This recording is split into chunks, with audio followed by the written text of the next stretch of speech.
Hello बच्चों, आज का हमारा नेक्स्ट टॉपिक है गोल्जी अपरेटस। जो गोल्जी अपरेटस है ये हम इसको क्या कहते हैं, ट्रैफिक पुलिस ऑफ सेल। क्यों कहा जाता है इसको ट्रैफिक पुलिस ऑफ सेल? क्योंकि इसके बहुत सारे फंक्शन हैं। जैसे कि अगर हम रोड पर देखें, ट्रैफिक पुलिस का क्या काम होता है? डायरेक्शन बताना। तो ठीक वैसे ही जो गोल्जी अपरेटस सेल ऑर्गेनली है, इसका काम क्या होता है? डायरेक्शन देना। किसको डायरेक्शन देना? कि जो एंडोप्लाज्मिक रेटिकुलम ने प्रोटीन बनाया है, लिपिड्स बनाया है या स्टेरॉयड हार्मोन्स बनाए हैं, उनको किस तरीके से स्टोर करके किस ऑर्गेनली के पास भेजना है। तो इसलिए इसको क्या बोला जाता है? Traffic police of the cell. काम की बात करें कि इसके फंक्शन क्या है? स्टोरेज, लिपिड प्रोटीन जो भी बने हैं उनको स्टोरेज करने का काम करेगा। प्रोसेसिंग यानी कि उनको उनमें कुछ थोड़ा बहुत चेंज करके, उनका मॉडिफिकेशन करके, जैसे प्रोटीन बने हैं तो उससे ग्लाइकोप्रोटीन बना देना, लिपिड्स बने हैं तो उससे ग्लाइकोलिपिड बना देना, उसको मॉडिफाई कर देना और फिर उसको पैक करके अलग अलग एक्टिविटी के लिए आगे ट्रांसफ़र कर देना। और इसके अलावा इसका काम क्या है? Sorting many of cell protein, यानी कि सॉर्ट होता है अलग अलग करना।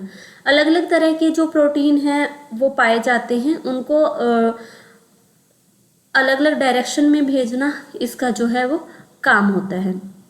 नेक्स्ट अगर हम इसके स्ट्रक्चर की बात करें तो ये जो है ये गोल्जी अपरेटस का स्ट्रक्चर है। अब इसमें ये जो आपको इस तरीके का स्ट्रक्चर्स दिखाई दे रहे हैं, इन स्ट्रक्चर को बोला जाता है सिस्टर्नी। और सिस्टर्नी के अंदर का जो ये एरिया है इसको कहा जाता है ल्यूमन।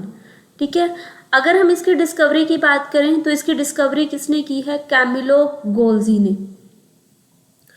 और ये इसका फंक्शन अभी हमने पढ़ा है कि एंडोप्लाज्मिक रेटिकुलम ने जो भी मटेरियल सिंथेसाइज किया है उसको डिफरेंट पार्ट तक पहुंचाने का काम, ट्रांसपोर्ट करने का काम किसका होता है? गोल्जी अपरेटस का होता है। ये कैमिलो गोल्जी हैं जिन्होंने किसकी डिस्कवरी की है? गोल्जी अपरेटस की। अब हम इसके स्ट्रक्चर को थोड़ा सा डिटेल में देख लेते हैं कि जो गोल्जी अपरेटस है एक्चुअल में क्या है। इसमें ये देखो इस तरीके की मेम्ब्रेन बाउंड ऑर्गेनलीज होती हैं और इसके अंदर फ्लूइड फिल्ड ये वेसिकल्स पाए जाते हैं, एक दूसरे के पैरेलल हैं। ठीक है, इस तरीके से इनका अरेंजमेंट होता है। अब ये एक दूसरे के ऊपर जो ये स्ट्रक्चर पाए जाते हैं इसको सिस्टर्नी बोला जाता है। अब ये स्मूथ होती है। स्मूथ क्यों होते हैं? क्योंकि जैसे हमने एंडोप्लाज्म स्ट्रक्चर लगभग इसका एंडोप्लाज्मिक रेटिकुलम की तरह ही होता है। डिफरेंस क्या है कि जो एंडोप्लाज्मिक रेटिकुलम था उसके ऊपर हमने क्या देखे थे? उसके ऊपर हमने देखे थे कि राइबोसोम होते हैं, इसलिए उसका स्ट्रक्चर रफ बन जाता है। रफ एंडोप्लाज्मिक रेटिकुलम उसको नाम दे देते हैं। लेकिन इसमें ऐसा कुछ नहीं पाया जाता, तो इसलिए इसका स्ट्रक्चर कैसा होगा? स्मूथ होगा। और इसके अलावा जो वेसिकल मेम्ब्रेन होती हैं उनके बीच में कनेक्शन पाया जाता है। और अगर हम प्लांट में बात करें तो प्लांट में इसका नाम होता है डाइसाइटोसोम। ठीक है, तो इसको डाइसाइटोसोम के नाम से जाना जाता है। डाइसाइटोसोम एक्चुअल में क्या है? फ्लैट मेम्ब्रेन बाउंड सिस्टर्नी होते हैं जो एक दूसरे के साथ अटैच्ड होती हैं और प्लांट में एक इसका पार्ट होती हैं, गोल्जी अपरेटस का पार्ट होते हैं। तो ये हमने किसके बारे में पढ़ा है? गोल्जी अपरेटस का। अब इसके फंक्शन की भी बात कर लेते हैं। पहला function endoplasmic reticulum. Endoplasmic reticulum ने जो भी सिंथेसाइज किया है, जो भी बनाया है, उसको आगे किसके पास भेजा जाता है? गोल्जी अपरेटस के पास। गोल्जी अपरेटस यहाँ पर क्या करेगा? उसको पैकिंग करेगा, उसको डिस्पैच करने का काम करेगा सेल के अंदर और बाहर। जो भी टारगेट साइट यानी कि जहाँ पर उस मटेरियल की रिक्वायरमेंट है। मान लो जैसे एंडोप्लाज्मिक रेटिकुलम में प्रोटीन बनाए हैं, लिपिड बनाए हैं और इसकी रिक्वायरमेंट है सेल मेम्ब्रेन या प्लाज्मा मेम्ब्रेन को बनाने के लिए, तो गोल्जी अपरेटस क्या करेगा? एंडोप्लाज्मिक रेटिकुलम से प्रोटीन, लिपिड्स को लेकर मॉडिफाई कर देगा और उसको आगे उसके target site cell membrane, plasma membrane के पास भेज देगा। तो ये सेल के अंदर और बाहर जो है मटेरियल को डिस्पैच करने का काम करता है। फंक्शन वही है, स्टोरेज का है, मॉडिफिकेशन यानी कि उसमें थोड़ा बहुत चेंज कर सकता है, एंड पैक करके जो जिस पार्ट को चाहिए वहाँ तक ये पहुँचाने का काम करता है। पॉलीमर्स बना सकता है किससे? मोनोमर से। मोनोमर मतलब मोनो मतलब सिंगल, मर यानी कि यूनिट, पॉली यानी कि मैनी, मर यानी कि यूनिट। तो एक सिंगल यूनिट होती है तो बहुत सारे सिंगल यूनिट को ये कंबाइन कर सकता है और इसको किस में चेंज कर सकता है? पॉलीमर में।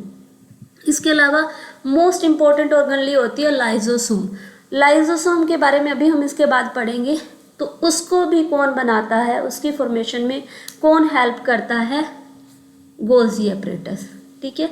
और इसके अलावा सेल वॉल, प्लाज्मा मेम्ब्रेन के बारे में हमने पढ़ लिया कि जो मटेरियल होता है उसको बनाने के लिए ये भी कौन पहुंचाता है, गोल्जी एपरेटस। नेक्स्ट हमारी जो ऑर्गेनलीज है वो है लाइजोसोम। लाइजोसोम, ये देखो, ये यहाँ पर ये स्ट्रक्चर दिखाया गया है, ये है lysosome. Membrane bound cell organelle. Membrane bound cell organelle से मतलब क्या है कि एक ऐसी ऑर्गेनली है जिसके चारों तरफ मेम्ब्रेन पाई जाती है। इसके अंदर क्या पाए जाते हैं, डाइजेस्टिव एंजाइम। ये जो लाइजोसोम है इसके अंदर डाइजेस्टिव एंजाइम पाया जाता है। अब एंजाइम का फंक्शन हमने हमारी बॉडी में भी पढ़ा होगा। हमारी बॉडी में कुछ ऐसे एंजाइम हैं जैसे कि ट्रिप्सिन है, पेप्सिन है या अमाइलेज है, जो अलग अलग फूड इंग्रेडिएंट जो भी हम खा रहे हैं, कार्बोहाइड्रेट, प्रोटीन, फैट, विटामिन, इन सबको वो डाइजेस्ट करने का काम करती हैं।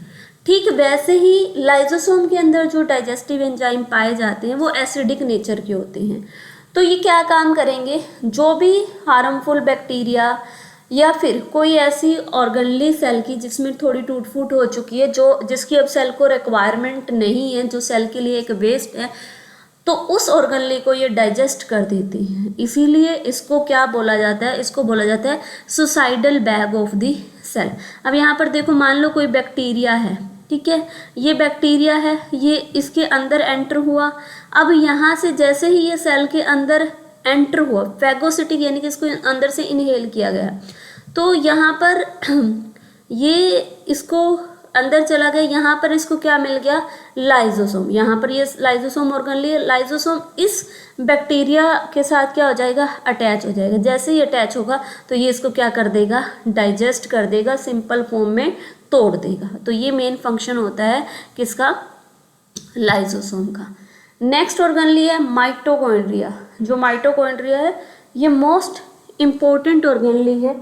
इसको मोस्ट इम्पोर्टेंट ऑर्गेनली क्यों बोला जाता है, क्योंकि इसको स्पेसिफिक नेम दिया गया है power house of the cell. अब पावर हाउस, बिजली घर किसको बोलते हैं, जहाँ से बिजली आती है, जहाँ से एनर्जी आती है, उसी को बोला जाता है। तो यहाँ पर भी सेल को काम करने के लिए जितनी भी एनर्जी चाहिए वो जहाँ से आ रही है वो क्या है, माइटोकॉन्ड्रिया, इसलिए इसको पावर हाउस बोला जाता है। शेप की अगर हम बात करें, ओवल रोड शेप्ड होता है और इसके चारों तरफ डबल मेम्ब्रेन पाए जाते हैं। जितनी भी एरोबिक रेस्पिरेटरी रिएक्शन है, एरोबिक रेस्पिरेटरी रिएक्शन से मतलब क्या है, एरोबिक जो एयर की प्रेजेंस में होगी, रेस्पिरेटरी यानी कि रेस्पिरेशन। रेस्पिरेशन क्या होता है, फूड का ब्रेक डाउन होना सिंपल फॉर्म में, उसी को हम क्या बोलते हैं, रेस्पिरेशन। यानी कि फूड का ऑक्सीजन की प्रेजेंस में ब्रेक डाउन होकर सिंपल कंपाउंड में बदलना क्या कहलाता है, एरोबिक रेस्पिरेशन कहलाता है। तो क्योंकि वहाँ पर रेस्पिरेशन का प्रोसेस हो रहा है, फूड ब्रेक डाउन हो रहा है, तो फूड ब्रेक डाउन होगा तो क्या होगा, एनर्जी प्रोड्यूस्ड होगी, ठीक है। इसीलिए इसको क्या बोला जाएगा, power house of the cell. और इस जो एनर्जी माइटोकॉन्ड्रिया में बनी है उसका यूज़ कहाँ किया जाएगा, बाकी की मेटाबॉलिक एक्टिविटीज़ के लिए कर लिया जाएगा। अब इसका स्ट्रक्चर देखते हैं। ये देखो, ये इसका स्ट्रक्चर है, ये बाहर की मेम्ब्रेन है, ठीक है, ये बाहर की मेम्ब्रेन है और ये जो अंदर वाली मेम्ब्रेन है। तो डबल लेयर होता है, डबल मेम्ब्रेन होता है माइटोकॉन्ड्रिया। अब जो ये अंदर का पार्ट है इसको बोला जाता है मैट्रिक्स। अब मैट्रिक्स में ये देखो इस तरह की फोल्डिंग आपको दिखाई दे रही है, ये जो फोल्डिंग है इस फोल्डिंग को बोला जाता है क्रिस्टी। माइटोकॉन्ड्रिया की स्पेशलिटी क्या है, हमारी दो सेल ऑर्गेनलीज ऐसी होती हैं जो इनके पास खुद का डीएनए होता है, न्यूक्लियस को छोड़कर, ठीक है। न्यूक्लियस के पास तो खुद का डीएनए होता ही है, उसके अलावा दो ऑर्गेनलीज हैं जिनके पास खुद का डीएनए होता है, खुद का राइबोसोम होता है। तो ये एक तो माइटोकॉन्ड्रिया है जिनके पास खुद का क्या पाया जाएगा, डीएनए पाया जाएगा, खुद का जेनेटिक मटेरियल पाया जाएगा, और इसके अलावा क्या पाया जाएगा, राइबोसोम पाया जाएगा। और क्योंकि राइबोसोम पाया जाएगा तो ये प्रोटीन भी सिंथेसिस कर पाएगा। And ATP synthesis, ATP synthesis एक तरह का एंजाइम होता है जो एनर्जी को प्रोड्यूस्ड करने के में क्या होता है, हेल्पफुल होता है। तो ये इस तरीके का डबल लेयर माइटोकॉन्ड्रिया का स्ट्रक्चर होता है। अब ये जो इस तरह का स्ट्रक्चर है, ये अंदर की तरफ फोल्डिंग है, ये इस तरह की क्यों होती है, ताकि अंदर का सरफेस एरिया बढ़ाया जा सके, ज़्यादा से ज़्यादा रिएक्शन हो और ज़्यादा से ज़्यादा यहाँ पर क्या किया जाए, फूड को प्रोड्यूस्ड किया जा सके। अब इसके फंक्शन हमें पता चल गए। सबसे मेन फंक्शन इसका क्या है, एनर्जी प्रोड्यूस्ड करना, इसलिए इसको पावर हाउस के नाम से जाना जाता है। उसके अलावा ये प्रोटीन भी सिंथेसिस कर सकता है, खुद का इसके पास डीएनए होता है, खुद का न्यूक्लियर मटेरियल इसमें पाया जाता है। नेक्स्ट अगर हम इसकी बात करें, प्लास्टिड, ये एक ऐसी ऑर्गेनेल है जो सिर्फ और सिर्फ किस में पाई जाएगी, प्लांट्स में पाई जाएगी। एनिमल में प्लास्टिड एनिमल सेल में नहीं पाए जाते। अब इसको प्लास्टिड जो है वो दो तरह के हो सकते हैं, एक होता है क्रोमोप्लास्ट और दूसरा होता है आपका ल्यूकोप्लास्ट। तो जो हमने यहाँ पर क्रोमोप्लास्ट है, ठीक है, प्लास्टिड दो तरह के होते हैं, एक होता है क्रोमोप्लास्ट, दूसरा होता है ल्यूकोप्लास्ट। अब ये जो क्रोमोप्लास्ट है, क्रोमो में इसको अगर हम तोड़े क्रोमोप्लास्ट, तो जो क्रोमो वर्ड है उसका मतलब होता है कलर, यानी कि वो पिगमेंट, वो प्लास्टिड जिसके अंदर पिगमेंट पाए जाएंगे, कलर्ड पिगमेंट पाए जाएंगे और जिसकी वजह से वो अलग अलग कलर शो करेंगे, रेड, ग्रीन, ऑरेंज, तो उसको हम क्रोमोप्लास्ट कहेंगे। और जो दूसरे होंगे जो कैसे होंगे, कलरलेस होंगे, जिसमें कोई कलर नहीं होगा, उसको हम क्या बोलेंगे, ल्यूकोप्लास्ट। तो मोस्टली जो हम ग्रीन प्लांट्स देखते हैं, ग्रीन कलर के लीव्स देखते हैं, इनमें एक क्रोमोप्लास्ट ही पाया जाता है। उस क्रोमोप्लास्ट का नाम क्या है, क्लोरोप्लास्ट। ठीक है, जो क्लोरोप्लास्ट है उसमें क्लोरोफिल नाम का पिगमेंट होता है, जिसकी वजह से उसका कलर कैसा होता है, ग्रीन होता है। अब ये जो क्लोरोप्लास्ट होता है ये ग्रीन कलर का होता है, ठीक है, इसमें ग्रीन कलर का एक पिगमेंट होता है क्लोरोफिल, और ये जो ग्रीन कलर प्लास्टिड होते हैं इनको क्लोरोप्लास्ट बोला जाता है।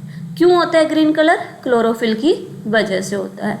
ये जो क्लोरोप्लास्ट ऑर्गेनेल्स हैं इनमें मेन एक इनका फंक्शन क्या है, अब ये फूड सिंथेसिस में हेल्प करेंगे। अब हम कहेंगे कि पौधों को ना खाना बनाने के लिए क्या क्या चाहिए, कार्बन डाइऑक्साइड चाहिए, वाटर चाहिए और सनलाइट चाहिए, ठीक है, लेकिन ये तीनों चीज़ें तो हमारे पास भी है, तो हम लोग अपना खाना खुद क्यों नहीं बना सकते, क्योंकि हमारे पास कार्बन डाइऑक्साइड भी है, वाटर भी है और हमारे ऊपर सनलाइट भी आ रही है, लेकिन उस सनलाइट को कैप्चर करने के लिए, स्टोर करने के लिए हमारे पास पिगमेंट नहीं होता। वो पिगमेंट होता है क्लोरोफिल, जो किस में पाया जाता है, पौधों में। इसीलिए जो पौधे हैं वो उस एनर्जी को एब्जॉर्ब कर सकते हैं और स्टोर करके रख सकते हैं और बाद में उस सोलर एनर्जी को केमिकल एनर्जी में चेंज करके खाना बना सकते हैं।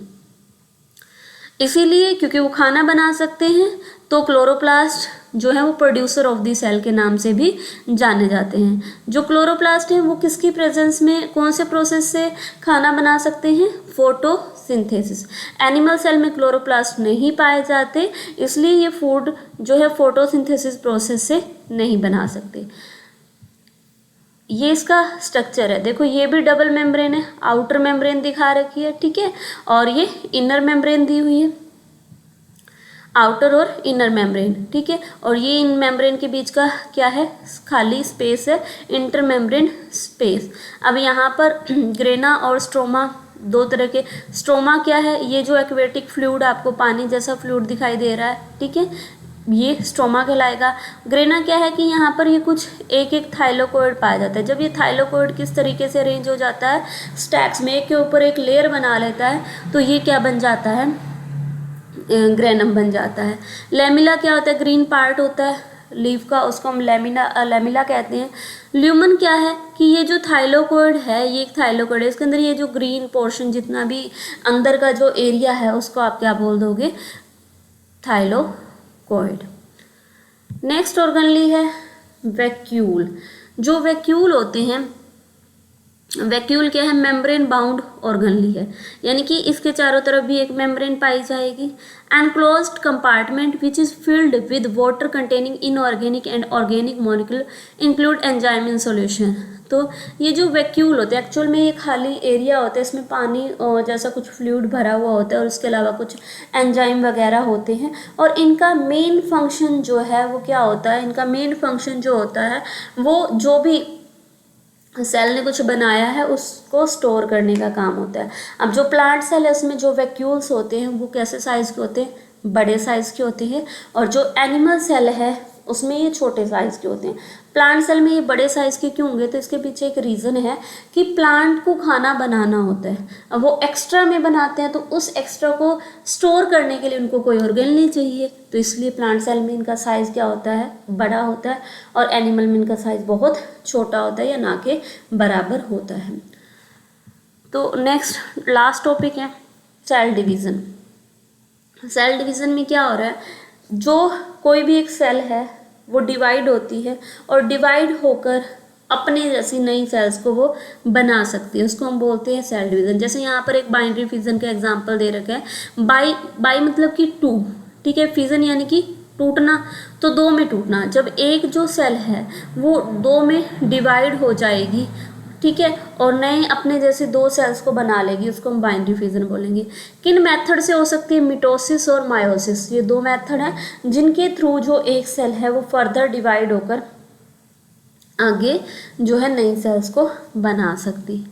अब हमने इस चैप्टर में क्या क्या पढ़ा, हमने इस चैप्टर में फंडामेंटल यूनिट ऑफ सेल के बारे में पढ़ा है कि सेल को क्या बोला जाता है, स्ट्रक्चरल और बेसिक यूनिट। किसने डिस्कवरी की है इसकी, तो इसकी डिस्कवरी रॉबर्ट हुक ने की है। और अगर हम इसकी बात करें इसके अलावा कि रॉबर्ट ब्राउन जिन्होंने न्यूक्लियस की डिस्कवरी की 1831 में, एंटोन वॉन लीवनहुक जिन्होंने फ्री लिविंग सेल्स की डिस्कवरी की थी, यानी कि पहली लिविंग सेल 1674 में, पुरकिंज जिन्होंने फ्लूइड मटेरियल जो भी सेल के अंदर प्रोटोप्लाज्म पाया जाता है उसके बारे में बताया, विर्चो इन्होंने सेल थ्योरी को और ज़्यादा एक्सटेंड किया था। पहले सेल थ्योरी किसने दी थी, स्लीडन एंड टी स्वान ने। सेल थ्योरी में क्या बताया गया कि जितने भी ऑर्गेनिज्म है वो सेल से मिलकर बने होंगे, और जो एक सेल है वो बेसिक यूनिट होगी किसी भी ऑर्गेनिज्म की, स्ट्रक्चरल और फंक्शनल यूनिट होगी। और इसके अलावा इन्होंने क्या बताया था, जो विर्चो थे, कि जो नई सेल्स बन रही हैं वो बनेंगी कैसी, वो जो पुरानी सेल्स उनमें डिवीज़न होगा उसी से नई सेल्स बनेंगी। ऑर्गेनिज्म दो तरह के हो सकते हैं, यूनिसेलुलर और मल्टी सेलर। यूनि मतलब सिंगल, सेलुलर यानी कि सेल, मल्टी यानी कि मैनी सेल। तो जिनका पूरा बॉडी एक ही सेल से मिलकर बनी होगी वो यूनिसेलुलर होंगे, और जिनकी बॉडी बहुत सारी सेल से मिलकर बनी होगी दैट इज मल्टी सेलुलर। फिर उसके बाद हमने सेल किससे मिलकर बनी है, तो सेल के मेन 3 पार्ट होते हैं, प्लाज्मा मेम्ब्रेन, न्यूक्लियस और साइटोप्लाज्म।